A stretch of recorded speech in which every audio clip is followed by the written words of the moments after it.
Qué gusto verles a todos. Gracias a Dios que pudiste llegar.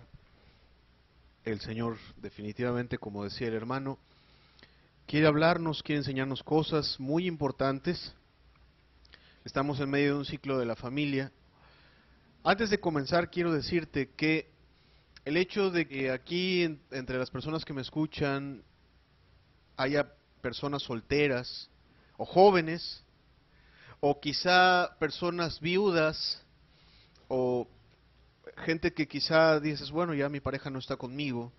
Eh, yo quiero pedirte que abras tu mente, porque lo que el Señor nos quiere hablar es algo que nos atañe a todos. Dios quiere no solo edificar nuestras familias, sino edificar nuestras vidas.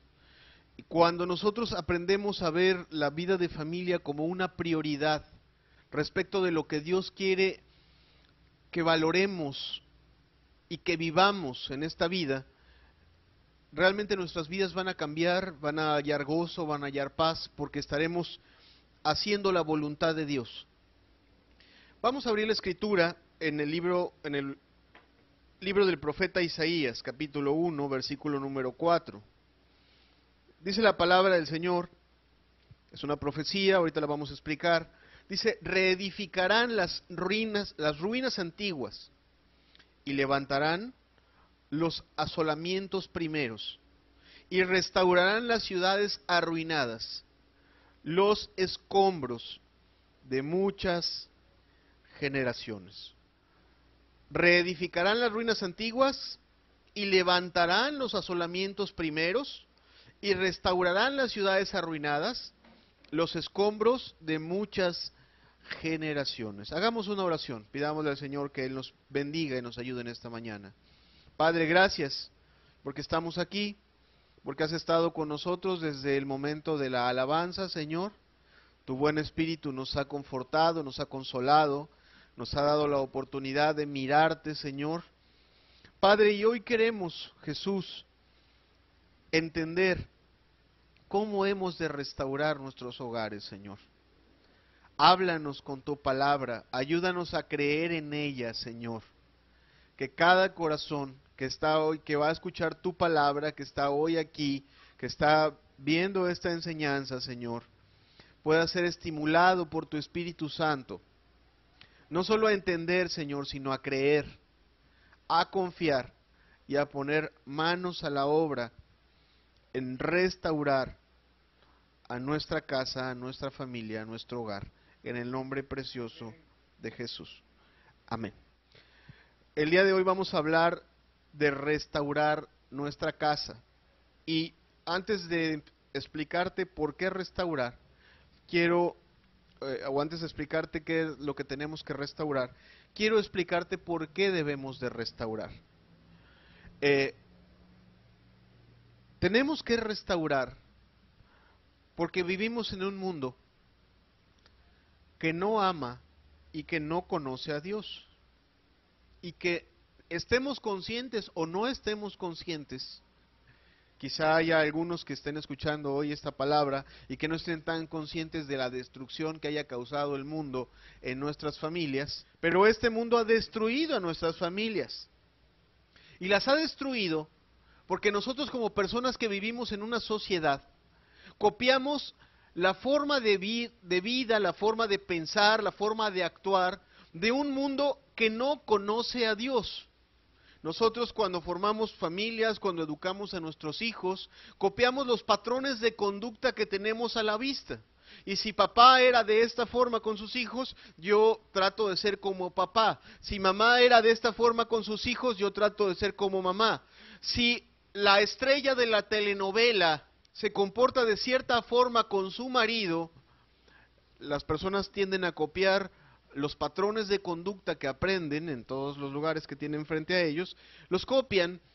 Y quiero decirte que esa forma de vida que estamos acostumbrados a copiar, está destruyendo lo que Dios creó y lo que Dios quiere restaurar en esta mañana. Dios desea bendecir a nuestras familias y a nuestros hogares, pero es necesario, escúchalo bien, reconstruir reedificar, restaurar, porque lo que hasta ahora está construido es muy probable que esté construido conforme a la mentalidad de este mundo. Y quiero decirte, este mundo piensa en completa oposición a la forma en la que Dios quiere que hagamos nosotros las cosas. Escúchalo bien. Este mundo, la forma de pensar y de ver las cosas de la gente de la sociedad en la que tú vives hoy, con la que convives todos los días, sea tu vecina, sea tu mamá, sea tu tía, sea tu papá, sea quien sea, su forma de pensar es en muchos sentidos absolutamente opuesta a lo que Dios quiere para bendecir a tu familia. Y te pongo algunos ejemplos. Por ejemplo, tú le hablas hoy a una persona de serle fiel a su pareja y que en eso va a hallar la felicidad, y simple y sencillamente no le cabe en la cabeza. Cuando tú le hablas a una mujer de que respete y ame a su marido y lo sirva, hace cortocircuito.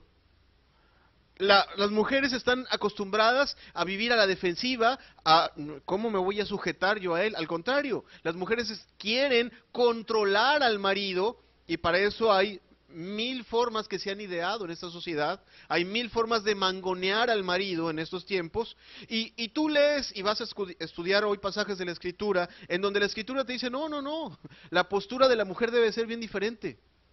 Debe ser de ayuda, debe ser de sujeción, debe ser de amor, debe ser de servicio, y obviamente choca completamente. Cuando tú ves en la Escritura que los maridos deben tener solo una sola mujer y que los matrimonios deben de ser entre un hombre y una mujer y no entre un hombre y un hombre o entre una mujer y una mujer. Esta sociedad, tú escuchas a los medios de comunicación decir, no, ¿qué te pasa? Somos una sociedad moderna. Los que se oponen realmente tienen una mentalidad retrógrada, así le llaman, una mentalidad anticuada. En fin, en esto y en otras muchas cosas, aún en el papel que debe de jugar una mujer dentro de su familia, esta sociedad tiene una forma de pensar y Dios tiene otra forma de pensar. Y por eso comienzo esta enseñanza siendo tan enfático en eso, porque, amado, si tú no abres tu mente de que el día de hoy estamos escuchando palabra de Dios y que estamos tratando de entender la voluntad de un Dios que es más sabio que tú y que yo, ¿cuántos dicen amén? Es más sabio, es más inteligente, entiende muchísimo mejor las cosas puesto que Él las creó, cómo deben de funcionar mejor. El que hizo ese ventilador sabe cómo funciona, mejor que ninguna otra persona. Tú lo quieres usar como picadora de alimentos, igual y sí, le metes la zanahoria y a lo mejor la raya, pero no es la forma en la que se debe de utilizar ese aparato. El que creó ese aparato sabe cuál es la mejor forma de utilizar ese aparato. Y así Dios sabe cuál es la mejor forma en la cual funcionan las familias, y no solo eso, en la cual las familias son felices y hayan verdadera paz y gozo en cierta forma de funcionar. Fíjate que también este mundo choca porque los pasajes, ahorita los principios que te voy a enseñar a continuación, chocan demasiado con nuestra cultura. Te decía, parecieran, quien escucha la Biblia y lee principios que te voy a enseñar a continuación, pareciera que piensa que son principios muy anticuados, que la mujer se sujetase a su marido era algo que funcionaba en los tiempos de Pablo o de Jesús. Que el que un marido fuera fiel a una mujer eran cosas que le funcionaban a cierta cultura. Quiero decirte, antes de que veamos estos principios, que no hay nada más equivocado que ver la Biblia desde esa forma de pensar. Es más, te doy abrimos la página de la historia nada más para que tú te des una idea, de que cuando el apóstol Pablo hablaba de los principios que te voy a enseñar a continuación, le estaba hablando a una sociedad aún más corrompida que la nuestra. Por ejemplo, si tú te pones a ver los tiempos de los judíos, los tiempos en los cuales el Señor Jesús enseñó la palabra de Dios, y te pones a ver cuál era la vida de familia, la vida matrimonial, te vas a dar cuenta que para la mentalidad judía, que por cierto creó su propia religión apóstata, o sea, lo que tú ves en los fariseos no es ni la forma de culto, ni la forma de religión que Dios realmente espera, sino que tú lo que ves en los fariseos es ya una religión apóstata, apartada de la verdad, con una mentalidad ya apartada de la voluntad de Dios, es lo que ves. ¿Ok? En esa mentalidad, la mujer era vista como algo completamente inferior. Eh, Era vista como como un artículo más que como una persona como tal. De hecho, eh, algunos judíos de los tiempos de Jesucristo, día a día oraban así: Padre, te doy gracias porque no soy un esclavo, porque no soy de otro pueblo que no sea de Israel, y gracias porque no soy una mujer. Así lo veían en los tiempos de Jesús. En los tiempos de Jesús, el divorcio estaba a la orden del día. Te decía que en esa religión apóstata que se crearon los judíos, tomaron caprichosamente ciertos pasajes del Antiguo Testamento, en donde efectivamente hay un pasaje en el libro de Deuteronomio que abre la puerta al divorcio. Y abre la puerta al divorcio en cierta situación específica de infidelidad de la mujer hacia el hombre o del hombre hacia la mujer, en donde abre la puerta al divorcio. Hicieron una interpretación caprichosa, egoísta, y llevaron ese pasaje a poderse divorciar de la mujer por cualquier causa, por cualquier situación que al hombre no le pareciera. Lo único que tenía que hacer era presentarse delante de los rabinos, hacer el papeleo correspondiente y despreciar a su mujer. Y podía despreciar a su mujer por cualquier causa, por contradecirlo, por expresarse mal de su suegra, por cualquier causa podía el judío simplemente liberarse de esa responsabilidad. Tú entenderás que el matrimonio en esas circunstancias, en los tiempos de Jesucristo y en los tiempos de Pablo, estaba destruido. La prostitución estaba a la orden del día. De hecho, tú ves a Jesucristo convivir con prostitutas, porque había muchísimas prostitutas en los tiempos del Señor Jesucristo, porque los valores familiares estaban completamente destruidos y desintegrados. Realmente esa sociedad judía, con esos valores, no dista en nada de esta sociedad. Esta sociedad también se divorcia absolutamente de cualquier cosa. Ahora, si tú te sales del pueblo de Israel y te vas a las culturas vecinas, te vas a dar cuenta que la cosa estaba peor. Por ejemplo, con los griegos no tenían que echarse un clavado al Antiguo Testamento para justificar su pésima forma de vivir en cuanto a la cuestión de la relación de pareja o en cuanto a la cuestión de familia. Simple y sencillamente, en los griegos no existía el divorcio. ¿Por qué? Porque todo en los griegos era un desorden. La sexualidad con los griegos era una verdadera situación que quizá ahorita que te lo mencione tu cerebro no lo alcanza a entender. Pero para que te des una idea, el culto a las divinidades, el culto a los dioses, no era así como tú y yo tenemos, nos sentábamos a escuchar un culto, le cantamos a Dios. No, no, no, no, no. La adoración a las divinidades, a las deidades, era con alcohol, era teniendo relaciones sexuales y entrando en una clase de éxtasis que les hacía pensar a través de esa clase de forma de conducta que tenían comunión con las deidades.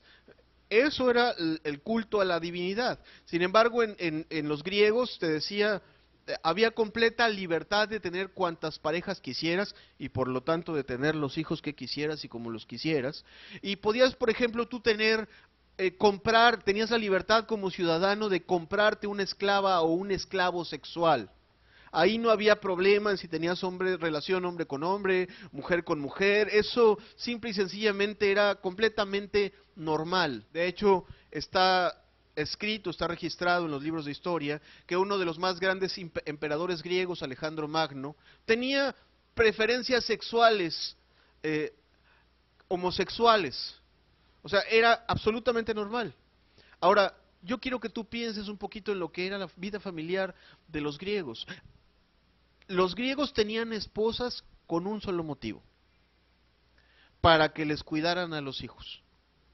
La vida de su vida que les llenaba, su vida que les divertía, su vida en la cual hallaban gozo, estaba fuera de sus hogares. Toda la situación familiar simplemente no existía. Ya te imaginarás cómo estaban edificados esos hogares. Tristemente, no existía el concepto de familia. Ahora, si tú te vas a Roma, pues la cosa es un poquito peor. Hay una combinación de lo que te acabo de mencionar. En Roma tampoco existía la palabra divorcio. ¿Por qué? Porque también había toda clase de cultos en los cuales a través de orgías, a través de relaciones sexuales y alcohol, se le rendía culto a la deidad. Había un cambio de parejas impresionante. En Roma había dos formas de medir el tiempo. Número uno, a través de los años que llevaba gobernando el gobernante actual, y una mujer medía su tiempo a través de los años que llevaba con su actual marido. Y se llegaron a registrar casos de mujeres que llegaron a tener hasta 21 esposos. Había una completa, te cambiabas de marido o de mujer, como te cambias de ropa. Hoy me gustó el azul, mañana me gusta la verde. Hay casos registrados de emperadores que, pues no sé, le gustó a una mujer embarazada, estaba a punto de dar a luz, bueno, mandó a que se divorciara porque véngase para acá, a mí me gustó, quiero estar con ella en este momento. Así era la vida en Roma. Las leyes del divorcio aparecieron 238 años después de Jesucristo. El primer divorcio registrado aparece ahí. ¿A qué quiero llegar con todo esto? Tú te imaginarás la vida de un niño. ¿Dónde está el concepto de padre en un hijo? Simplemente no existía. Una mujer, entender el concepto. Cuando el apóstol Pablo habla de que un marido tenga una sola mujer, cuando habla de que los maridos deben de ser fieles a sus mujeres, estaba hablando cosas que iban absolutamente en contra de la corriente del mundo. No le estaba hablando a una sociedad anticuada como lo quiere ver hoy esta sociedad, sino más bien le estaba hablando a una sociedad completamente depravada. Agrego una cosa que se me pasaba a mencionar. En la cultura romana las mujeres se ejercitaban físicamente para competir físicamente con los varones. Era una especie de te voy a demostrar que no estás encima de mí. Y eso no sé si te suene algo parecido de lo que vivimos en estos días. Pero los mismos gritos de la liberación femenina, no, nada, somos iguales aquí, yo puedo igual que tú. Imagínate cómo estaban los valores familiares. Háblale a un hijo de un padre y yo digo, bueno, ¿cuál de todos? Simplemente no había el concepto de un padre, de una madre, no había el concepto de la fidelidad, y la palabra de Dios que vamos a estudiar en este momento se habló en ese contexto. Ahora, quien quiera decir que la sociedad en la que vivimos es una sociedad moderna, más bien yo le contestaría que la sociedad en la que estamos viviendo es una sociedad retrógrada, que va para atrás, que se está regresando a los errores que se cometieron hace muchísimos, muchísimos siglos. Esta sociedad ya entiende la igualdad entre hombre y mujer, esta sociedad ya entiende los derechos que hay para divorciarse o no para divorciarse. Inclusive tiene un agravante. Esta sociedad tiene la palabra de Dios. Cuando se lee la epístola de Melchor Ocampo en este país, se le recuerdan a la pareja contrayente principios que vienen escritos en la palabra de Dios. Sin embargo, voltea a ver nuestras familias. Matrimonios que se divorcian al año, a los 2 años, a los 20 años, no le hacen. Se desintegran o viven en ruinas. Hijos que solo tienen malos recuerdos de su padre o de su madre. Relaciones que están completamente desintegradas, destruidas. Todo eso sucede. Voy más allá, en las mismas familias evangélicas. Las familias evangélicas, aquellas que dicen conocer a Dios, tú las ves y están desintegradas. Hay una frase por ahí, hijo de pastor, lo peor. ¿Por qué? Porque ni aún dentro de las familias evangélicas se toma en cuenta la palabra de Dios y se cumple lo que dijo el Señor Jesucristo en Mateo 27, versículo 26, Mateo 7, perdón, versículos 26 y 27.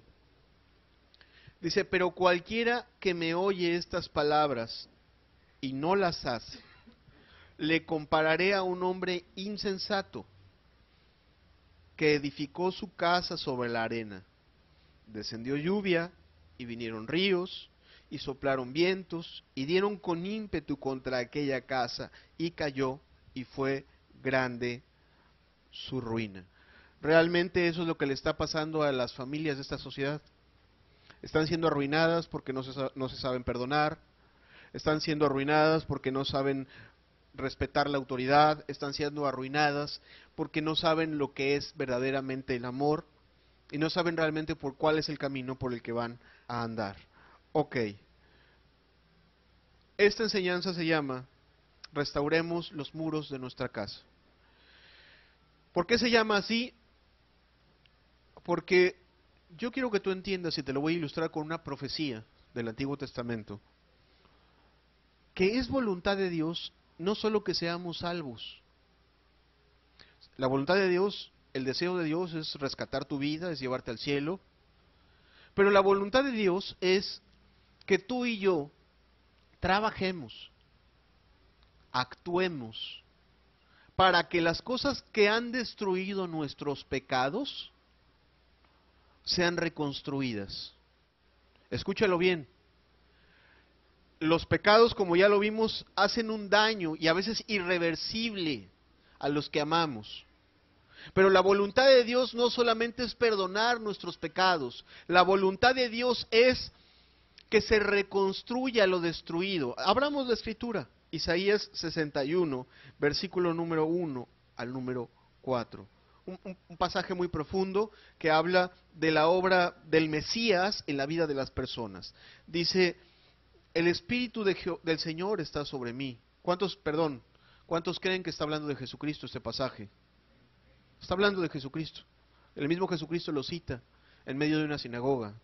Dice, hoy se ha cumplido delante de vosotros esta palabra. Así lo dice Jesucristo.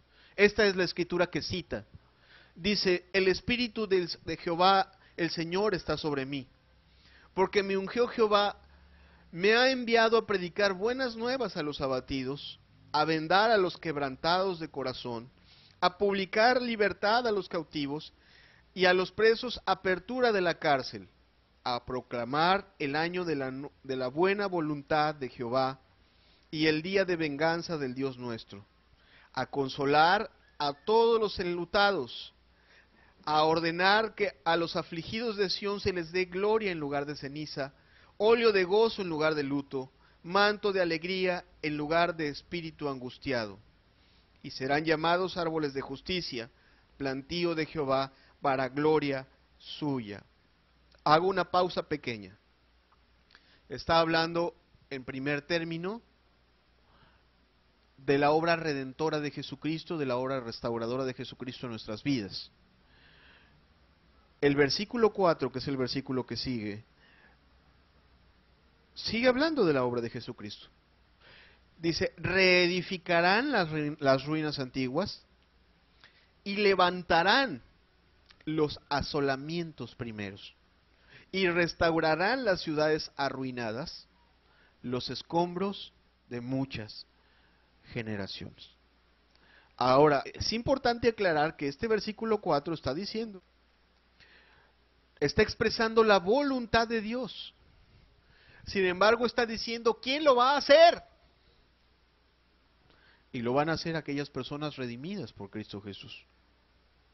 O sea, las personas redimidas por Cristo Jesús, las personas salvas por Cristo Jesús, han de ponerse a reedificar las ruinas antiguas, han de ponerse a reconstruir aquellas cosas que quedaron asoladas, han de ponerse a reconstruir los muros que ellos mismos derribaron con su pecado. ¿Sí me entiendes? Dios nos hace responsables a ti y a mí. Como padres, como hijos, como madres, como esposas, como esposos, sea cual fuere el rol que nos toca desempeñar para trabajar y reconstruir aquellas cosas que el pecado destruyó. ¿Ok? Bien. Quiero hablarte entonces, de manera sencilla. Yo sé que en la enseñanza pasada ya empezamos a hablar de algunas responsabilidades del marido y próximamente hablaremos de algunas responsabilidades de la mujer. Quiero hablarte de 4 pilares que deben de ser restaurados para que en verdad Dios pueda bendecir a una familia. Y tú, si pensases como un restaurador, como un arqueólogo, como un ingeniero, y quisieses reconstruir un techo que algún día fue un techo, pero que ahorita lo ves y simplemente el techo ya no está, tú dices, bueno, ¿qué necesito para reconstruir ese techo? De entrada, pienso que tengo que reforzar los cimientos, y cuando menos para poner un techo necesito poner 4 pilares. ¿Sí? Sin 4 pilares, cuando menos en la forma en la que construimos en esta sociedad, es imposible levantar un techo o es imposible levantar una casa. ¿Sí estamos de acuerdo, verdad? Ok. Esos mismos 4 pilares de los que yo te estoy hablando están descritos en el libro de Efesios. Efesios habla de 4 pilares sobre los cuales se debe de fundar o reconstruir una vida familiar. Tú le preguntas hoy a la revista Vanidades o al Selecciones o al TV Notas, ¿qué tienes que hacer para mejorar tu vida familiar? Y te van a decir una serie de cosas como cultiva el lado izquierdo de tu cerebro para que entiendas las necesidades de tu marido, o vete con él de pesca, o siéntate con él a ver el partido de fútbol, o aprende a dejarlo satisfecho, una serie de cosas que realmente no han probado tener ninguna clase de éxito y que lo único que hacen es confundir a los seres humanos. La Escritura te dice, bueno, tú quieres reedificar tu casa, está bien, reedifica las 4 columnas, los 4 pilares que sostienen a una familia o una relación de familia diseñada conforme a la voluntad de Dios. Abramos entonces pues el libro de Efesios y veamos la primera de ellas. Dice Efesios 5, capítulo 18 al 20. La primera de ellas es la espiritualidad. Efesios 5, 18 dice, no os embriaguéis con vino, en lo cual hay disolución. Antes bien, sed llenos del Espíritu, hablando entre vosotros con salmos, con himnos y cánticos espirituales, cantando y alabando al Señor en vuestros corazones, dando siempre gracias por todo al Dios y Padre, en el nombre de nuestro Señor Jesucristo. Está curioso, y algunos dirán, bueno hermano, ¿qué tiene que ver esto con la familia? Mucho, más de lo que crees. Muchísimo más de lo que crees. Dice, no os embriaguéis con vino, en lo cual hay disolución, antes bien sed llenos del Espíritu, hablando entre vosotros con salmos, con himnos y cánticos espirituales, cantando y alabando al Señor en vuestros corazones, dando siempre gracias por todo al Dios y Padre, en el nombre de nuestro Señor Jesucristo. Este pasaje es previo a los otros principios que te voy a mostrar. Y lo que te quiero mostrar, o lo que te quiero enseñar con esto, es que para que realmente Dios pueda hacer la labor de restauración en un hogar, es necesario que tú pienses que la espiritualidad de tu familia debe de estar en el primer lugar en el que tienes que trabajar. La mentalidad humana dice, a ver, tú dame los tips, dame los principios, pásame la receta y lo vamos a hacer. No va a funcionar si no tiene la bendición de Dios. Los judíos echaron fuera a Cristo de su religión y lo que tienen es un país emproblemado, en guerra, realmente no tienen bendición. Aún sus propios hogares no tienen la bendición como Dios la quiere derramar.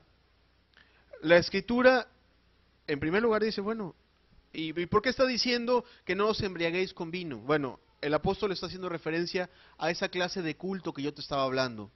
Había un culto a las divinidades en las cuales se pensaba que al estar ebrio y al tener relaciones sexuales se agradaba a las deidades, se agradaba a los dioses. Pablo está poniendo el orden cuál debe de ser el culto correcto. El culto que te lleva a adorar a Dios, a deleitarte en Él y a ser lleno de su Espíritu. Y ser lleno del Espíritu, lo cual se consigue apartándote de tus pecados y pidiéndole a Dios que te llene de su Espíritu, buscando su palabra, es de absoluta necesidad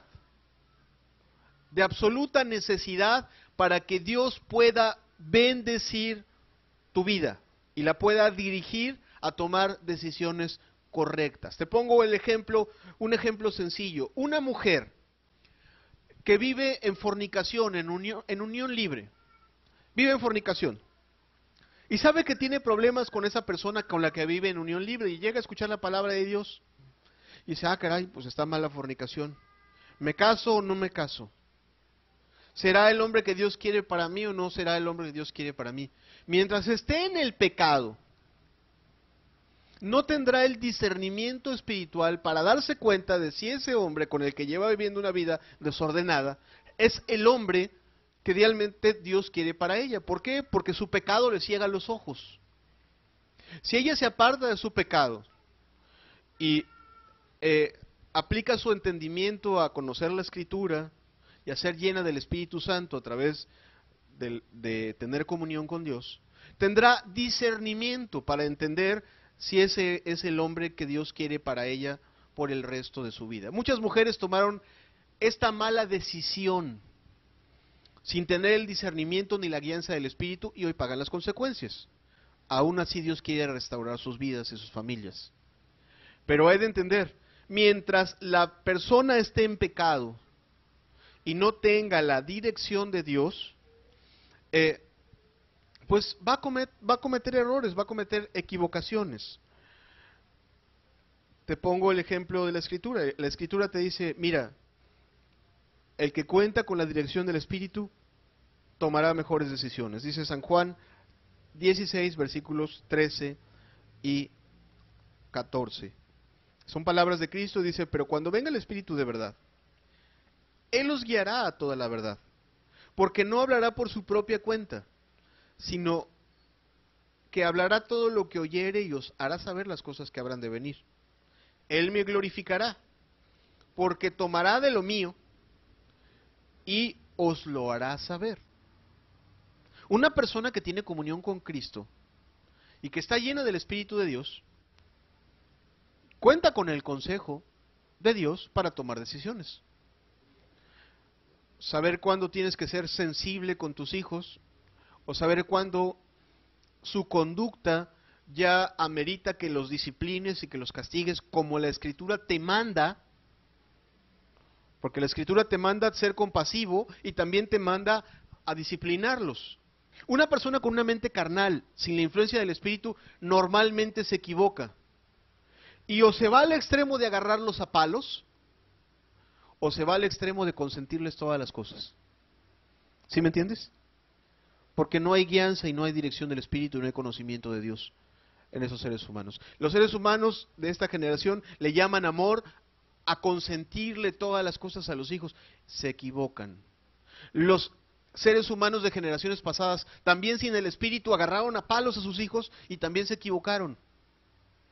Porque no tomaron sus decisiones con la guianza y con la dirección del Espíritu.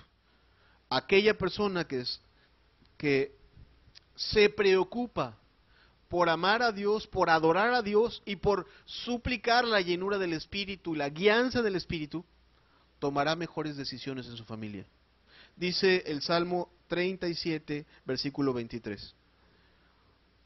Por Jehová son ordenados los pasos del hombre, y él aprueba su camino. ¿Quieres ser una madre, un padre conforme al corazón de Dios? Que hagas las cosas bien. Deja a un ladito los libros instructivos. Dedica tiempo a buscar el perdón de tus pecados. Dedica tiempo a que Dios realmente limpie tu vida y perdone tus pecados y haga morar su espíritu en tu corazón. Al hacer eso, Dios, tú mismo te garantizas tener a aquel que es admirable y aquel que es consejero. ¿Cuántos dicen amén? Cristo es consejero y Cristo ayuda a los que lo aman a discernir las situaciones con la Escritura y a discernir con buen juicio aquellas situaciones que necesitan buen juicio en las cuestiones familiares. También digo que es importante la espiritualidad y por eso lo está poniendo Efesios en primer lugar. Antes de hablar de tú obedeces a este o tú obedeces a este otro, está hablando, no. Sean llenos del Espíritu y adoren a Dios. Porque cuando sean llenos del Espíritu y adoren a Dios, Dios va a poder tener el control de sus vidas. Y los va a llevar a hacer su voluntad. Una persona que está preocupada por adorar a Dios, está preocupada por cómo amar a su prójimo. Una que realmente está preocupada por adorar a Dios. Dice, no, ¿cómo voy a agradar mejor a Dios? No, pues tengo que lavarle los pies a mi marido, tengo que proveer a mi mujer, tengo que escuchar a mi mujer, porque así me lo manda la Escritura. Una persona que no tiene el Espíritu, no tiene en su corazón honrar a Dios en todo, entonces se le hace fastidioso. Le fastidia la idea de sujetarse a su marido, de amar a su mujer como Cristo amó a la iglesia. Se le hace un fastidio. Se le hace un fastidio estar con sus hijos jugando fútbol, pudiendo él estar sentado viendo su propio partido de fútbol. ¿Por qué? Porque no tiene la mente de Cristo. Por eso la Escritura dice, preocúpate por la espiritualidad. Primero, sea lleno del Espíritu. Preocúpate por tener comunión con Dios, y eso tiene que ver, bueno, congrégate, lee la palabra de Dios y busca el perdón de tus pecados. Busca que Dios te perdone tus pecados y que haga morar su Espíritu sobre tu vida, lo cual está al alcance de todos nosotros. ¿Cuántos dicen amén? No está lejos, está cerca.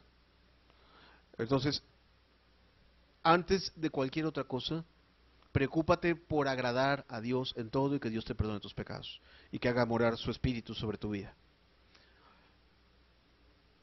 Edificado ese pilar, quizá sea más fácil edificar los otros pilares. No edificado este pilar, escúchalo bien, casi te puedo profetizar que no vas a edificar ni uno de los siguientes pilares. ¿Sí me entiendes? Si en tu corazón está ser un adorador a Dios, Dios va a traer a tu vida ánimo, fe, inteligencia para edificar todo lo demás. Si en tu corazón no está agradar a Dios en todo, no vas a tener ni la fe, ni el ánimo, ni el conocimiento, ni nada para edificar nada. ¿Sí me comprendes? Por eso es bien importante que el Señor nos llene de su Espíritu para poder trabajar y edificar. Si tú lees el Antiguo Testamento te vas a dar cuenta que cada vez que estaba derrumbado Jerusalén, el Espíritu de Dios venía sobre las personas y entonces se edificaban. El Espíritu de Dios venía sobre las vidas y entonces se les ocurría cómo actuar y cómo hacer. Y en caso de nuestra familia es exactamente igual. Tú volteas a ver y ves el corazón de tus hijos que está bien amargado contra ti por las mil formas torpes en las que lo has tratado, por quizá tus infidelidades, tus borracheras, tus adulterios, la forma en la que tratas a tu mujer. Volteas y ves ruinas. Ruinas es lo que ves. A tus hijos sin esperanza, a tu mujer que ya no quiere saber nada de ti, y dices, caray, ¿dónde quedó ese amor que nos teníamos? Ya no está, está tirado el muro. Todos nosotros necesitamos que venga el Espíritu de Dios sobre nosotros, para darnos fe y para darnos inteligencia, para edificar y restaurar. Ok, segundo pilar que hay que edificar. Efesios 5 es el versículo que sigue, versículo 21. El siguiente pilar es la autoridad en un hogar. dice, someteos unos a otros en el temor de Dios. Las casadas estén sujetas a sus propios maridos como al Señor, porque el marido es cabeza de la mujer, así como Cristo es cabeza de la iglesia, la cual es su cuerpo, y Él es su Salvador. Así que como la iglesia está sujeta a Cristo, así también las casadas lo estén a sus maridos en todo. Un pasaje por demás fundamental. Después de hablar de que hemos de ser llenos del Espíritu y que debemos de ser adoradores, el apóstol se va al tema. Ok, vamos a edificar nuestra casa conforme a la voluntad de Dios. La columna, una de las columnas más importantes es la autoridad y la sumisión. Y es bien importante entenderlo, dice el pasaje, someteos los unos a otros en el temor de Dios. Has de hacerlo por agradar a Dios. ¿Cuántos dicen amén? Has de hacerlo por temor a Dios, por entender que esa es su voluntad. Y habla, bueno, de que la mujer ha de sujetarse a su marido y el marido ha de ser cabeza de su mujer. Y yo quiero hacer un paréntesis, porque te hablé hace 2 semanas que la mentalidad de la Biblia no es una mentalidad de machos. Los machos de esta generación, por ejemplo, te aseguro que hay más de un marido inconverso que al escuchar esta enseñanza va a decir, aquí yo pongo mi bota sobre el cuello de mi mujer. Y muchos lo hacen.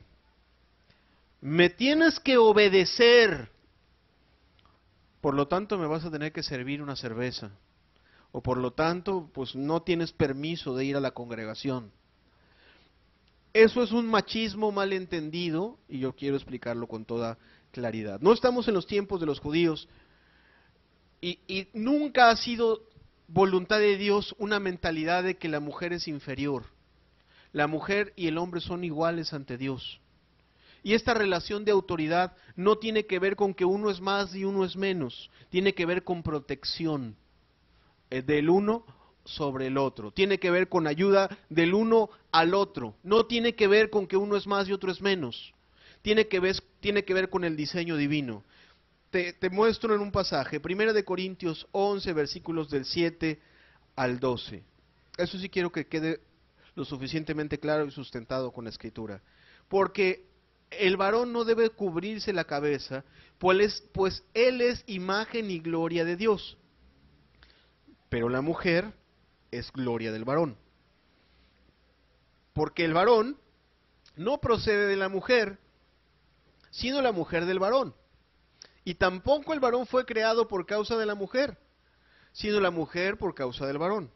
Por lo cual, la mujer debe tener señal de autoridad sobre su cabeza por causa de los ángeles. Pero en el Señor, ni el varón es sin la mujer, y eso es lo que yo quiero destacar, pero en el Señor, ni el varón es sin la mujer, ni la mujer sin el varón, porque así como la mujer procede del varón, también el varón nace de la mujer, pero todo procede de Dios. ¿Qué está diciendo este pasaje?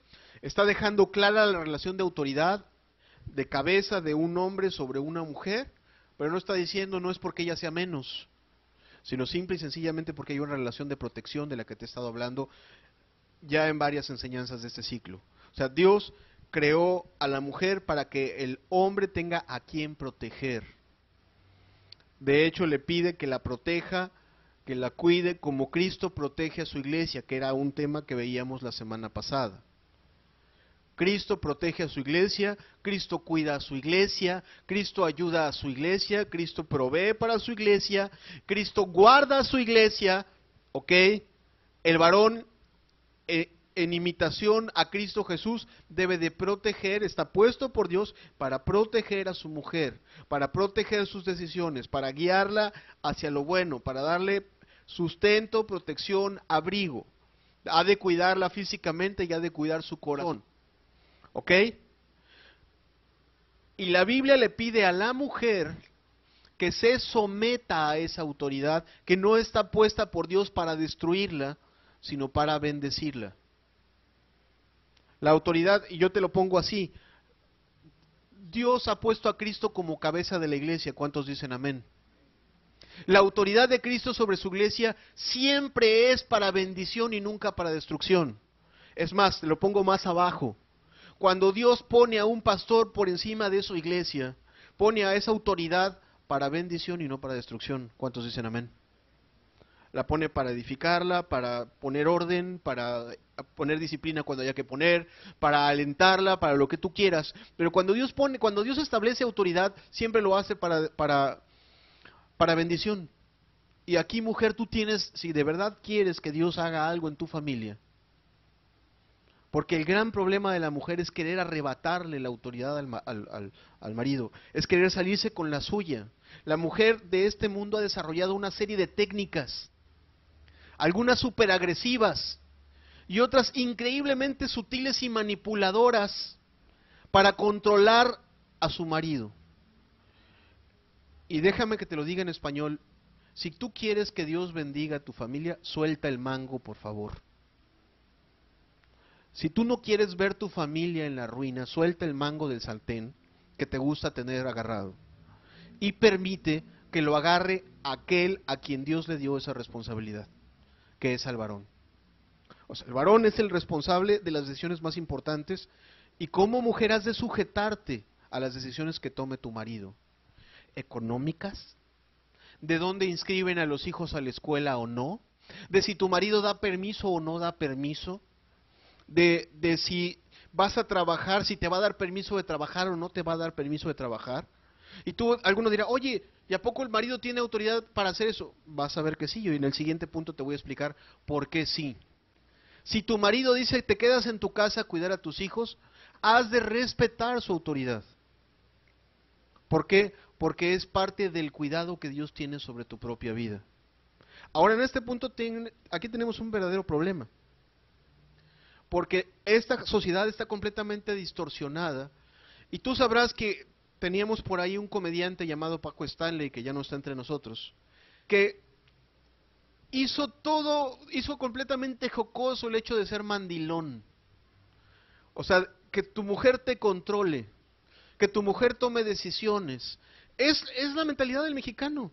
Para el mexicano es más fácil llegar en la quincena y mira, mi amor, aquí está la raya, hazte pelotas.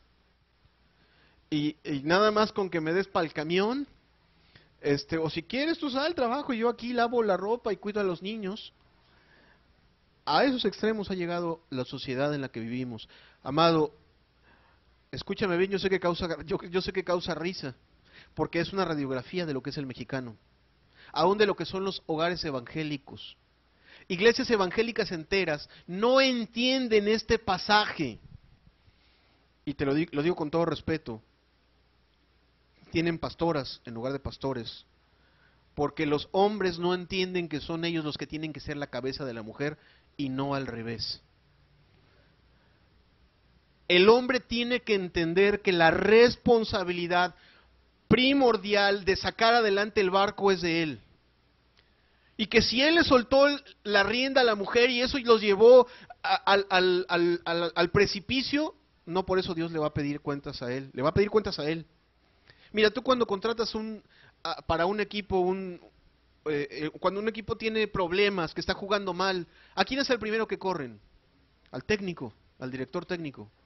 Porque sea que intervino o que no intervino, él tenía que intervenir.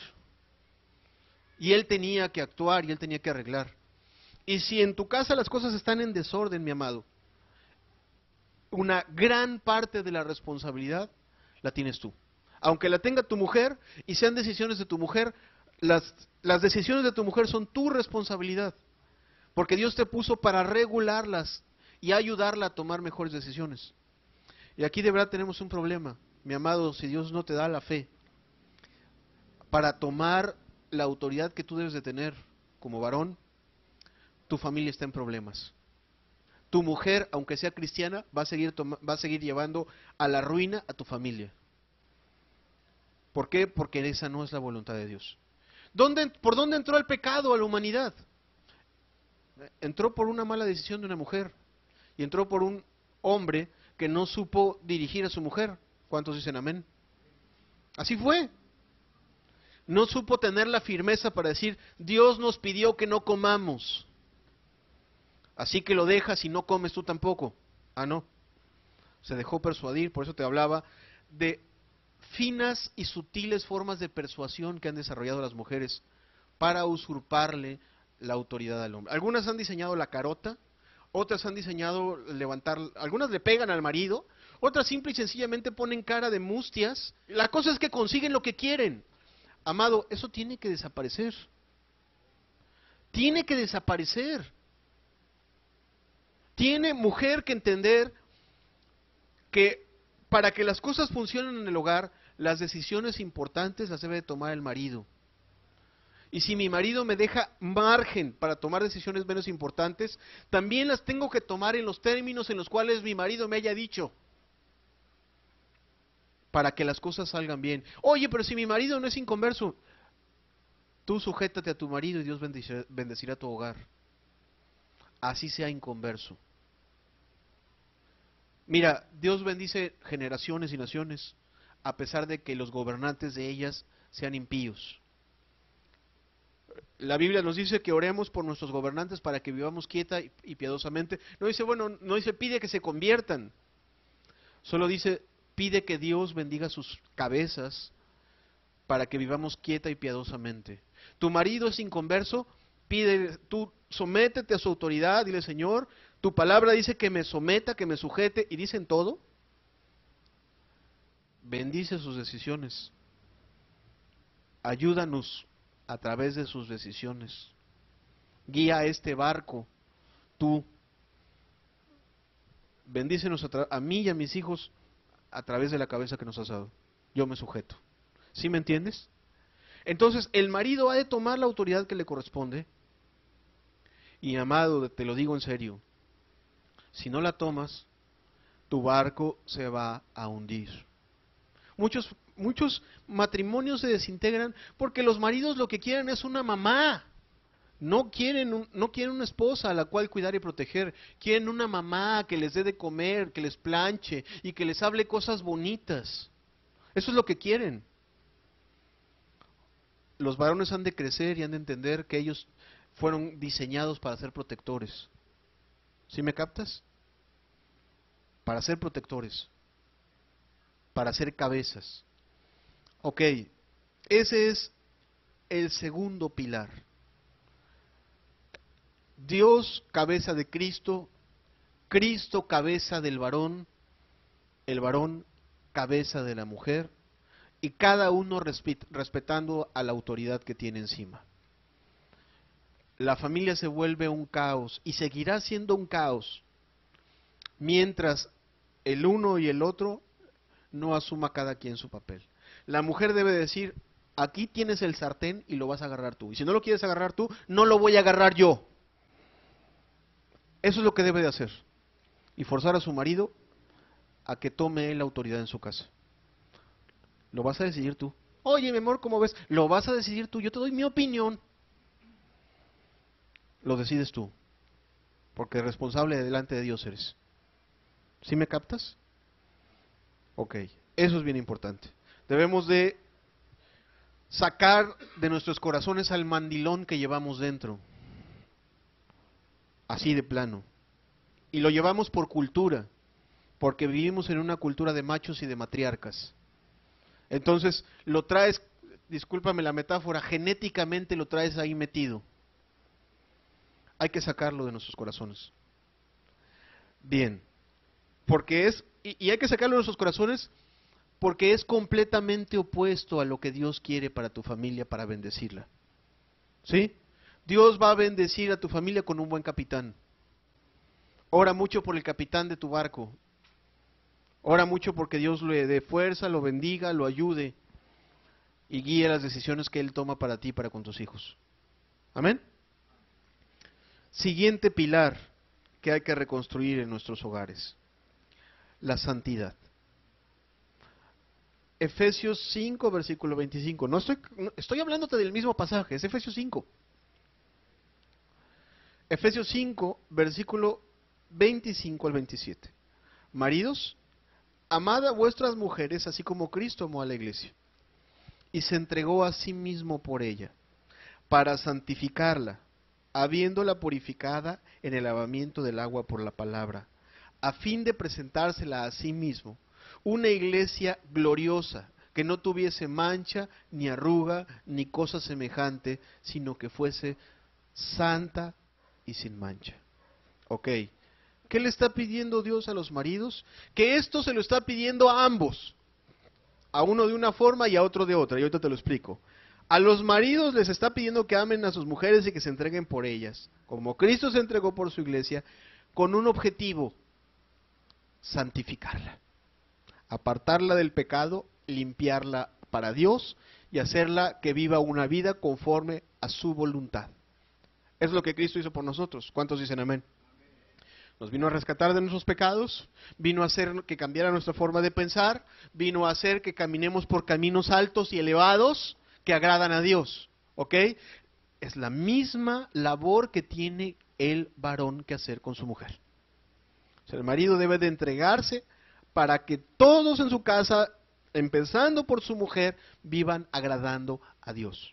Ha de preocuparse porque su mujer escuche palabra de Dios, ha de preocuparse porque su mujer lea la escritura, que tenga tiempos de comunión con Dios. Fíjate, hay unos maridos tan conchudos que piensan bueno, tiene que pararse a las 6, a las 5:30, hacerle las tortillas, y luego tiene que estar lista a las 10 de la noche. ¿Y a qué hora va a leer y a qué hora va a orar? ¿Estás al pendiente de a qué hora busca a Dios tu mujer? Es tu responsabilidad. Ella sea santa. Cristo se hace responsable de presentarle a Dios una iglesia santa. ¿Cuántos dicen amén? Los maridos han de hacerse responsables de presentar a sus mujeres santas a Dios. Han de preocuparse por guardarlas del pecado. Ahora bien, un marido de esos que no asume su responsabilidad y que no edificó el pilar anterior, sino que dice: no, mi amor, la verdad es que 50 y 50, échame la mano. Está bien que mi mujer se vaya a meter a una oficina, ahí a donde pues todos van de traje o van acá bien vestiditos, perfumados todos los días, donde el arte de la seducción está a la orden del día. Y luego llega y a ti te encuentra con tus pantalones de mezclilla, tu playera, tus tenis apestosos esos. Tú entenderás en qué clase de tentación está metiendo el marido a su mujer. Le está poniendo en la boca del lobo. ¿Ok? El marido ha de proteger y ha de velar porque su mujer no esté en ninguna clase de tentación.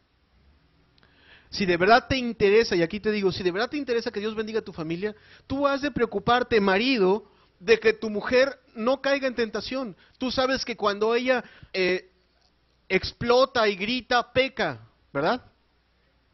Has de preocuparte por guardar su corazón de que explote.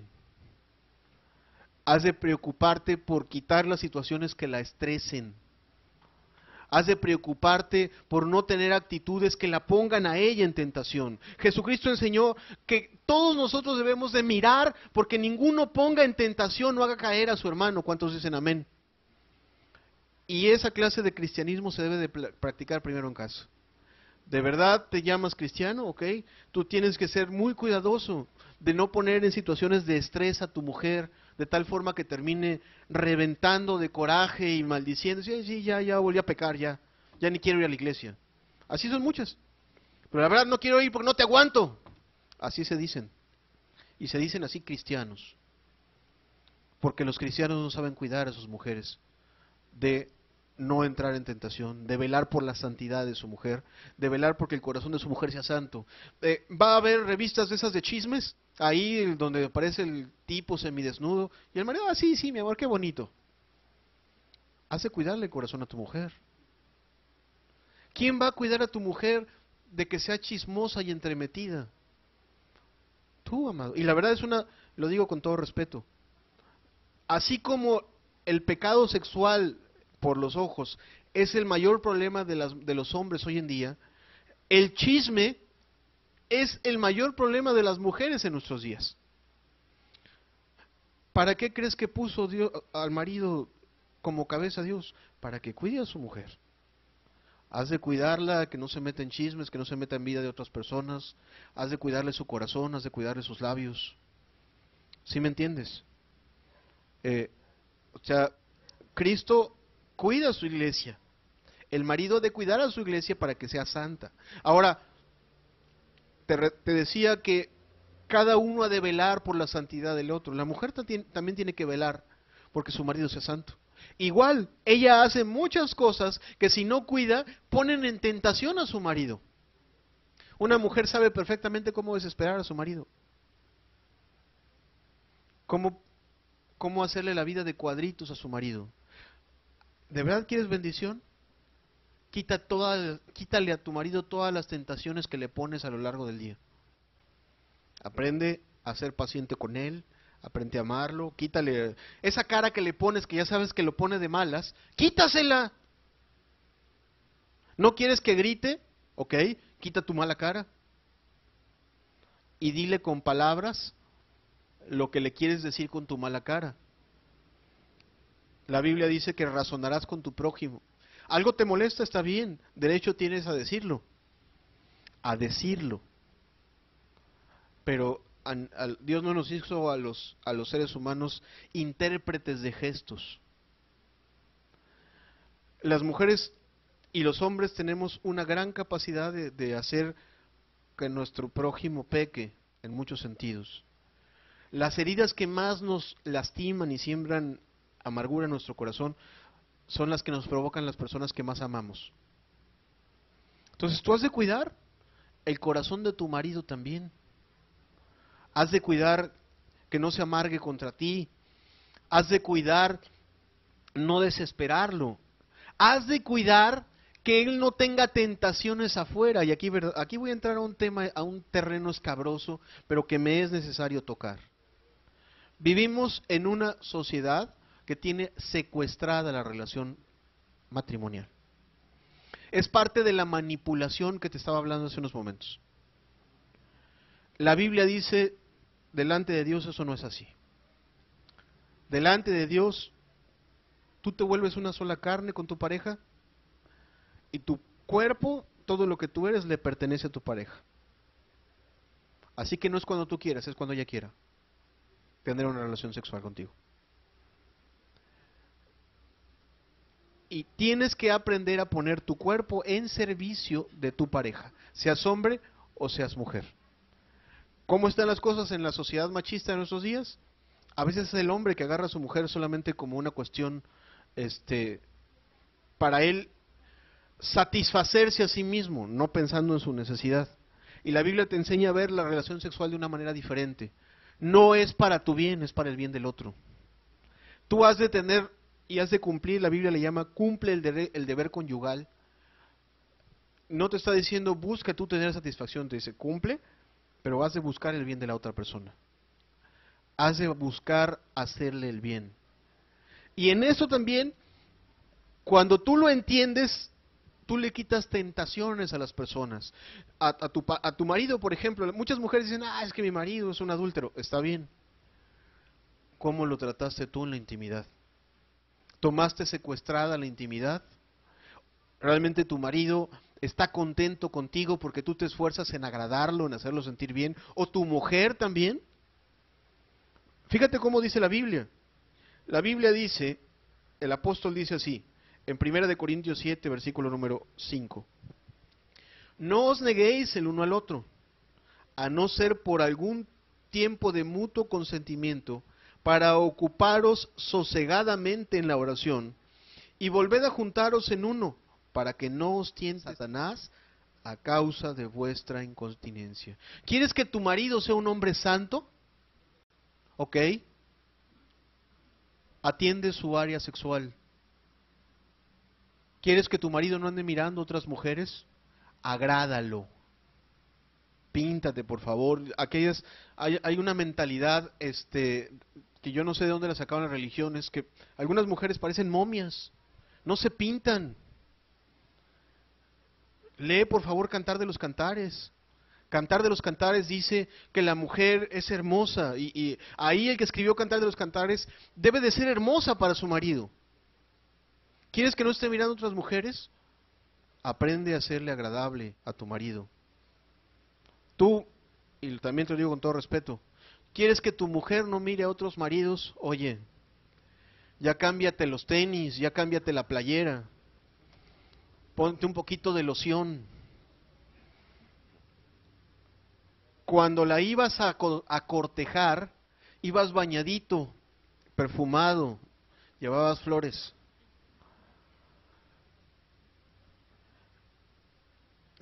Digo, lo digo en serio.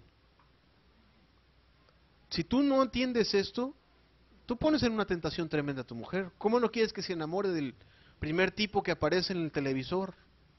Voltea a ver al que tiene aquí al lado. Caray, es una situación que como cada uno ha de velar por el otro para que haya santidad en el hogar. ¿Sí me entiendes? Los padres han de velar porque los hijos sean santos. Han de cuidar lo que ven, han de cuidar lo que hablan, han de cuidar con quién se juntan, porque la Escritura dice que las malas conversaciones corrompen las buenas costumbres. ¿Sí o no? ¿Cuántos dicen amén? Entonces, como pilar que sostiene un techo o una casa, has de cuidar que en tu hogar haya santidad. Has de cuidar a tu marido, has de cuidar a tu mujer, has de cuidar a tus hijos. Has de velar porque haya santidad en tu hogar. Cuando hay santidad en tu hogar, nadie se lastima. Cuando tú velas porque haya santidad, digo, de entrada no hay cicatrices porque no hay pecados. ¿Cuántos dicen amén? Ok, entonces has de velar por que haya santidad. Y por último, el último pilar que hay que reconstruir en nuestros hogares, el amor sacrificial. Efesios 5, versículo 28. Así también los maridos deben amar a sus mujeres como a sus mismos cuerpos. El que ama a su mujer, a sí mismo se ama. Así también los maridos deben amar a sus mujeres como a sus mismos cuerpos. El que ama a su mujer, a sí mismo se ama. Hemos de cambiar nuestro concepto del amor. De plano, el concepto del amor del mundo lo puedes hacer bolita y tirarlo en un bote de basura porque no sirve para nada. Todo lo que este mundo le llama amor no sirve. Así, escúchenlo bien, las tarjetitas, los regalitos, la llamadita de cumpleaños, eso, amado, te lo digo en serio, no es lo que Dios está buscando que tú y yo vivamos en la práctica. El amor que enseñó Jesucristo es un amor que no piensa en sí mismo, sino que piensa en el bien de la otra persona. El amor de este mundo dice, yo necesito que alguien supla mi necesidad, yo necesito mi media naranja, yo necesito a alguien que me sonría y que me diga cosas bonitas. Y que continuamente me esté diciendo cosas bonitas, me esté comprando regalitos, me esté dando tarjetitas, me esté dando y me esté dando. Y esa clase y ese concepto de amor forma parásitos. Parásitos que nunca se sacian. El amor que Dios enseña es un amor que no piensa en sí mismo, que se realiza en darle a los demás, que su gozo lo haya en darle a los demás, que no está pensando en sí, sino que está pensando continuamente en el bien del otro, y en eso está satisfecho. En un marido que piensa no en sentarse a ver su partido de fútbol, sino a que piensa en lo mejor que puede ser para su familia, para su esposa y para con sus hijos. O sea, porque tú ves ahorita a las personas, no, a mí con que me den mi espacio, ¿no? Mis 3 horas para ver el fútbol y ya luego los llevo 15 minutos a tomarse su helado. Así son. Vivimos una sociedad egoísta y parásita, que solo piensa en sí misma. Si tú has de reedificar tu hogar, has de cambiar el cassette y decir, eso no es amor. El amor no piensa en sí mismo. De hecho, Jesucristo dijo, a ver, ¿tú quieres ser mi discípulo? ¿Cuántos quieren ser discípulos de Cristo aquí? Levanten su mano. ¿Seguros? Ok. Jesucristo dijo lo siguiente, Mateo 16, 24. ¿Tú quieres ser mi discípulo? Qué bueno. Mateo 16, 24 dice, entonces Jesús dijo a sus discípulos, si alguno quiere venir en pos de mí, niéguese a sí mismo. Esa es la condición. Deja de pensar en ti. Aprende a decir no a lo que tú quieres. Aprende a decir no a lo que tu carne te pide. Niéguese a sí mismo, tome su cruz y sígame. Esa clase de amor has de aprender para reedificar tu hogar. Voy a dejar de pensar en mí, voy a dejar de pensar en mis cosas, voy a dejar de pensar en que quiero mi tiempo, quiero mi espacio, quiero las cosas como yo quiero. Deja de pensar en ti y ponte a pensar en los demás, en el bien de los demás. Las personas no perdonan porque, ay, es que me hicieron. La Biblia dice, deja de pensar en ti. Piensa en el que te hizo, ora por él y vas a perdonar. Pero ustedes piensa y piensa en ti y yo, jamás vas a salir. Piensa en los demás. Piensa en hacerles el bien. Preocúpate por ellos. No lo hagas por si se lo merecen o no se lo merecen. Hazlo porque Dios te lo demanda y porque no, con eso vas a agradar a Dios. Por eso te decía que el primer pilar era una espiritualidad. Tú te preocupas por agradar a Dios en todo y dices, no, caray, para agradar a Dios en todo tengo que ponerme de tapete para que pasen de encima mis hijos y mi esposo, o mi esposa y mis hijos. Para agradar, porque la Biblia dice, el Señor Jesucristo dice que nosotros debemos de servirnos por amor los unos a los otros. ¿Cuántos dicen amén? En esto conocerán todos que sois mis discípulos, en que tuvierais amor los unos a los otros. ¿Y cuál es esa clase de amor? ¿Cartitas, regalitos? ¿Que en el Facebook te pongan feliz cumpleaños, manito? Eso no es amor. El amor es servir a los demás. El amor es perdonar a los demás, sufrir por los demás, entregarte por los demás, buscar el bien de los demás. Cristo buscó nuestro bien, nunca buscó su bien. Y con eso nos edificó a todos. ¿Cuántos dicen amén? Entonces, la Biblia nos dice, bueno, hay que aprender otra clase de amor. Un amor, dice Primera de Corintios, si lo quieres poner, por favor, mi amado hermano, dice, el amor es sufrido. El amor sufre por los demás, es benigno. Ve las faltas de los demás y espera que cambien. El amor no tiene envidia, no está compitiendo con los demás, no está queriéndole robar la autoridad a los demás, conoce su lugar. El amor no es jactancioso, no se envanece, no se siente más que los demás, entiende su lugar, ve a los demás como superiores a sí mismo. El amor no hace nada indebido, no hace nada que lastime a los demás, cuida a los demás, no busca lo suyo, sus intenciones son agradar a Dios, no jalar agua para su propio molino, no se irrita, cuida su corazón, no hace que su mal carácter lastime a otros, no guarda rencor. Así le lastimen, él no piensa en sí mismo, piensa en la gloria de Dios y piensa en el que le lastimó. No se goza de la injusticia, no tolera ver que a Dios se le ofenda, antes se entristece cuando a Dios se le ofende y hace todo lo posible porque a Dios se le honre. Se goza de la verdad, procura que a Dios se le glorifique en todo. Todo lo sufre. Fíjate cómo es enfático. El amor sufre, soporta. Dice, todo lo sufre, todo lo cree, todo lo espera, y en todo lo espera hago una pausa, tiene fe. Espera y confía en que Dios a través de su actitud va a traer bendición. Que vean, Señor, que yo los amo en amor tuyo, que en mí sea visto Cristo Jesús. Todo lo sufre, todo lo cree, todo lo espera, todo lo soporta. Desde una mentalidad de decir, bueno, voy a servir, los voy a amar, los voy a soportar. Mi marido tiene mal carácter, por amor a Cristo lo voy a servir, lo voy a amar, lo voy a soportar. Mi esposa tiene sus deficiencias, sus fallas, por amor a Cristo la voy a servir, la voy a amar, la voy a soportar. Mis hijos tienen muchas cosas que madurar, no me voy a desesperar. Los voy a servir, los voy a amar y los voy a soportar, les voy a poner buen ejemplo. El que no tiene esa clase de amor, tira la toalla rápido, 5 minutos, no se puede. Por eso dice el último pasaje, el amor nunca deja de ser. Esa otra cualidad tiene, y es un amor que debemos aprender. El amor es persistente, el amor que Dios quiere que practiquemos en nuestro hogar es persistente. Cristo, al vernos en nuestros pecados, no se echó para atrás y nos dejó perdernos en el infierno, sino que persistió hasta la cruz, hasta la muerte.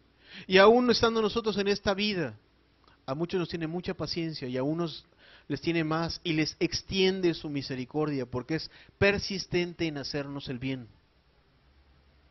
Aún la Escritura dice que si nosotros le fuésemos infieles, Él sigue siendo fiel. ¿Cuántos dicen amén? Entonces, si tú deseas que Dios bendiga a tu familia, tú has de imitar a Cristo en su clase de amor. Ok, no le hace, nadie quiere ir a la congregación, nadie quiere ser cristiano. Yo les voy a lavar los pies. Yo los voy a amar, yo les voy a mostrar que Dios existe con mi vida. Que sea vista en mi vida. Ah, no me quieren oír hablar la palabra, está bien. No me pueden evitar, no pueden evitar que yo les muestre amor. ¿Sí me explico? La Escritura enseña que eso es muy, muy importante. Y ha de practicarlo el marido para con la mujer, ha de practicarlo la mujer para con el marido, han de practicarlo ambos para con los hijos, han de practicarlo los hijos para con los padres. Cada quien ha de aprender a servir a los demás miembros de su familia en amor sacrificial, no interesado en uno mismo. Entonces, te repito los pilares que hemos de reconstruir. Hemos de reconstruir la espiritualidad si queremos que Dios bendiga nuestra casa. Hemos de convertirnos a Dios. Hemos de procurar que nos llene de su espíritu, porque teniendo eso tendremos bendición. Hemos de restaurar la autoridad, hemos de respetar la autoridad. Cada uno de nosotros, el varón, la mujer, los hijos, cada uno de nosotros tiene que aprender a respetar la autoridad establecida por Dios para bendición. Ese pilar y los dos que te acabo de mencionar tienen que estar bien puestos, porque esos pilares van a sostener la casa. La santidad. Hemos de velar porque nuestro hogar se viva en santidad. ¿Tienes una esposa? Es tu responsabilidad velar por su santidad. Es tu responsabilidad velar por su corazón. Es tu responsabilidad velar porque ella alcance la salvación. ¿Tienes un marido? Es tu responsabilidad ver que él tenga el menor número de tentaciones posibles y que las tentaciones no vengan por ti. Es tu responsabilidad orar, interceder por él para que Dios lo guarde, para que él sea agradable, orarle a Dios para que bendiga sus decisiones. Esa es tu responsabilidad, mujer. ¿Eres hijo? Has de suplicarle mucho al Señor que tenga misericordia de tu hogar. Y tú mismo no has de poner en tentación a tus padres con cosas tan sencillas como no hacer tus propias responsabilidades. Hay hijos que no recogen sus cuartos y que les fascina escuchar a su mamá quejarse de que nadie le ayuda. ¿De verdad te interesa que tu madre, tu padre hereden la vida eterna? Quítales las tentaciones, sírvelos en amor.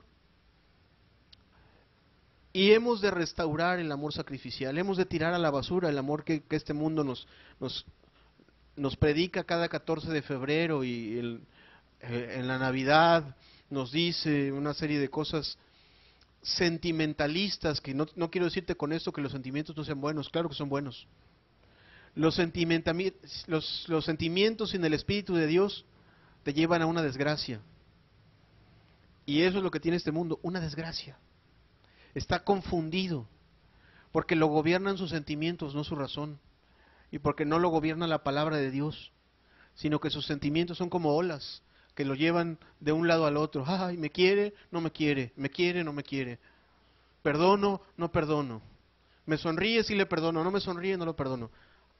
A la basura con esa clase de forma de pensar. Aprendamos a amar como Cristo ama, pensando en el bien del otro. Aprendamos a amar como Cristo nos amó. Cuando nosotros, y de hecho te lo digo, amado,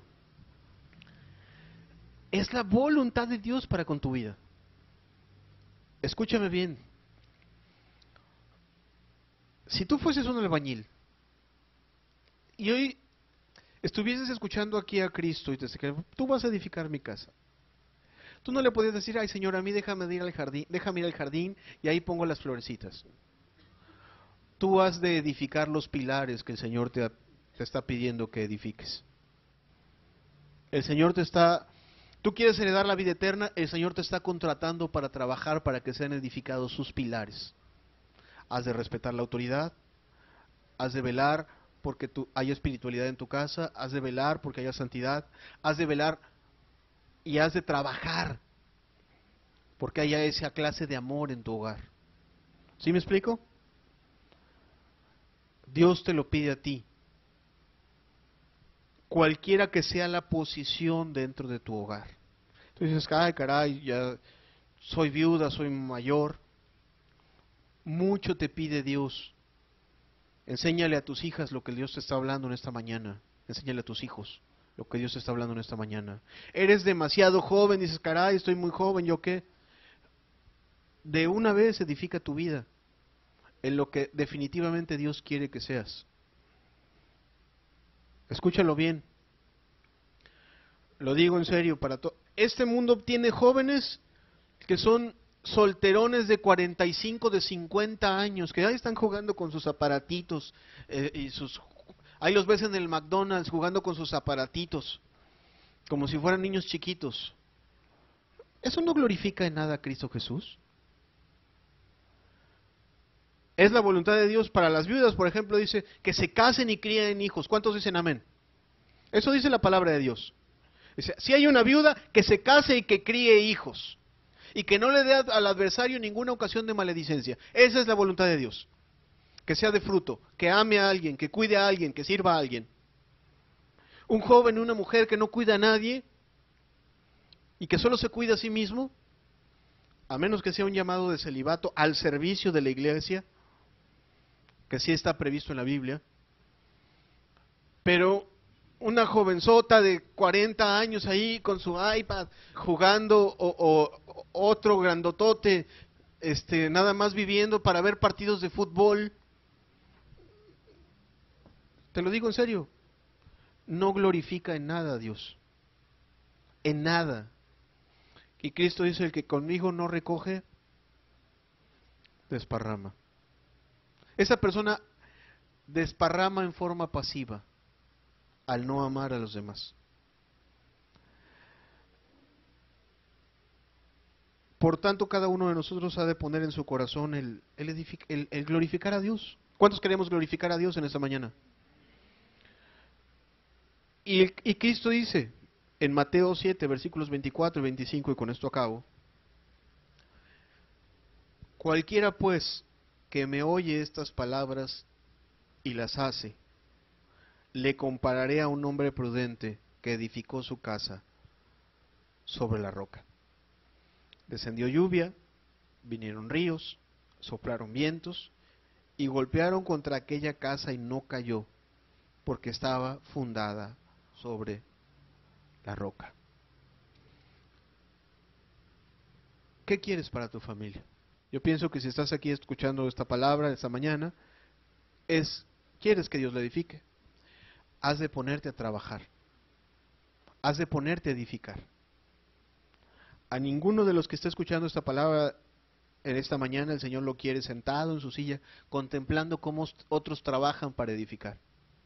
Cada uno, desde su posición, ha de sentarse a edificar la casa que el Señor quiere edificar. ¿Cuántos dicen amén? Cerremos los ojos un momento.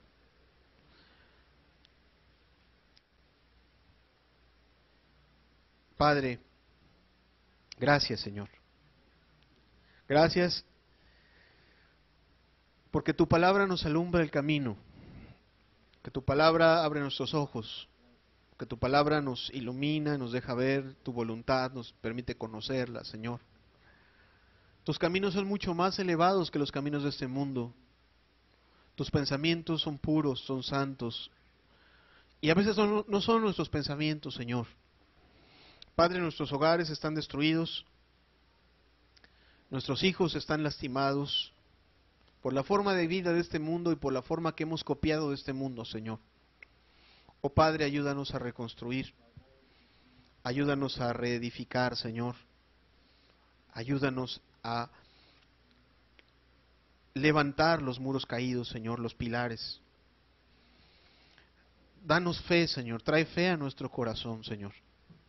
Trae fe a nuestras vidas, Padre amado, para que podamos, no por temor, sino por amor, Señor, levantarnos a trabajar en amor para los que nos rodean, Señor. Llevamos muchos años derribando y destruyendo, lastimando y sembrando rencor en el corazón de los que nos rodean, por egoísmo, por ignorancia, por falta de sumisión a ti, Señor. Pero ahora, amado Dios, con tu Espíritu llénanos y ayúdanos, Señor, para que nuestros hogares no sean restaurados para nuestro provecho, sino sean reedificados para que en ellos sea vista tu gloria, Señor.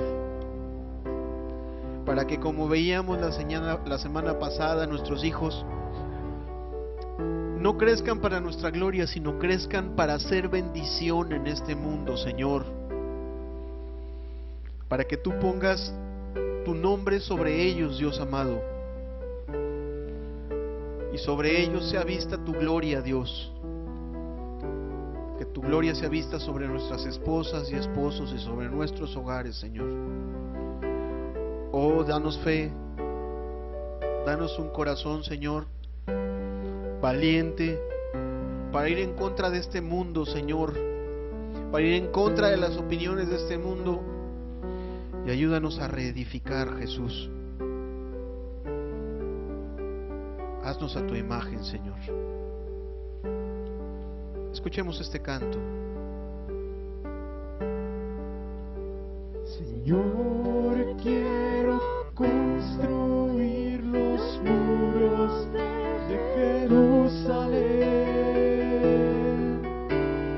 Tú el alfarero, yo el barro soy.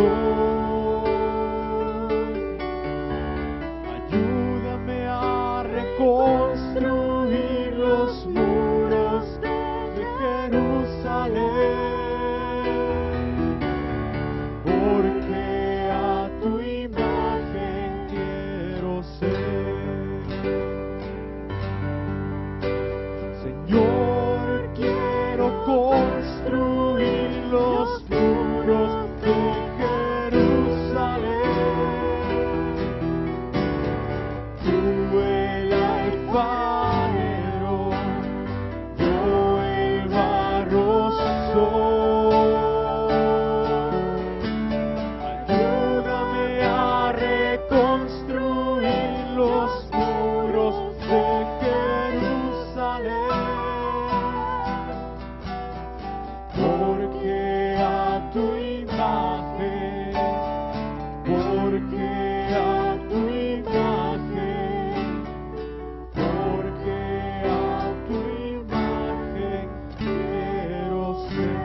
Terminemos esta reunión poniéndonos de pie y entonando todos juntos este canto, suplicándole al Señor que nos llene de su Espíritu. Padre amado, llénanos de tu Espíritu Santo, Señor.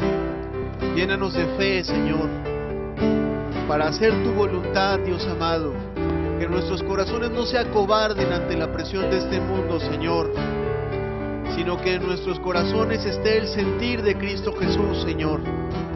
El sentir de entregarnos, Señor, por amor a aquellos que has puesto a nuestro lado, Dios.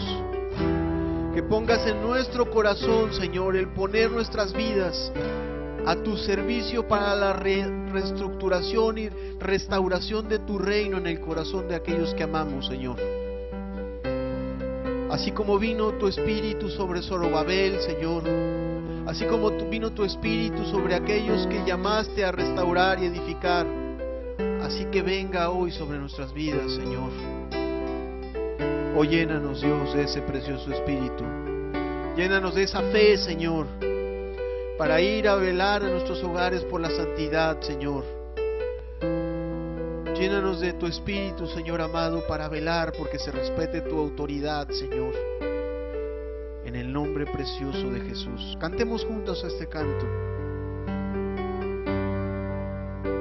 Señor, quiero construir los muros de Jerusalén.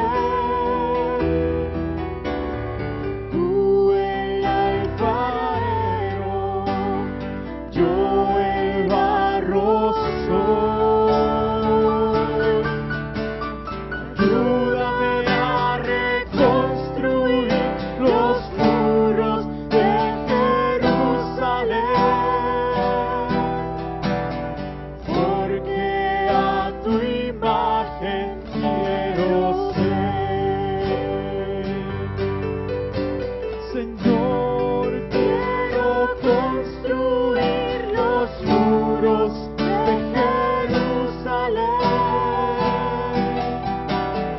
Tú el alfarero, yo el barro soy. Ayúdame a reconstruir los muros de Jerusalén,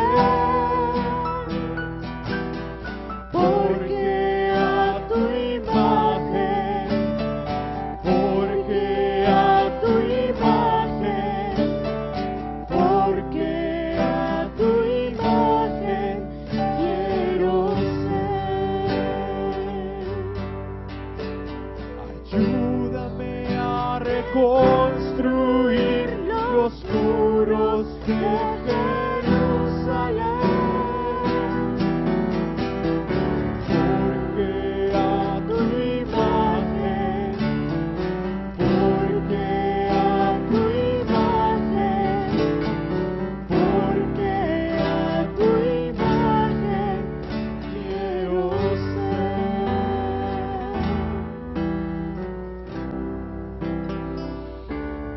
Oh Señor, fórmanos tú con tus manos. Derríbanos, derriba lo que somos, que ha sido mal formado por este mundo, Señor, y toma de nuevo el barro y forma un edificio a tu imagen, Señor. Forma una casa, forma un hogar, forma un esposo, una esposa, forma hijos conforme a tu corazón, Señor. Oh Dios, que no falte la fe de ninguno de los que estamos aquí presentes, Señor, para levantarnos a edificar y para levantarnos a trabajar. Fortalece las manos de los que trabajan en tus muros, Señor. Fortalece sus fuerzas, Señor. Renuévalos como al águila, Dios amado. Aún aquellos que han perdido las fuerzas, Señor, dice tu palabra que tu vara y tu callado me infundirán aliento, Señor. Que sea tu precioso Espíritu el que fortalezca las manos de las madres, de los padres, Señor. Que no desistan, que no desmayen, Señor. Que sea aún como en aquellos días en los cuales Jerusalén era reconstruida, Señor amado, y en los cuales los que trabajaban tenían que tener una mano con la cuchara y la otra con la espada, Señor. Que así sea, que haya ese espíritu, Dios, esa certeza en el corazón de que es tu voluntad restaurar, Señor. Hágase conforme tú lo has profetizado y lo has dicho, Señor. Gracias, Jesús. Gracias, Señor, porque eres muy bueno con nosotros.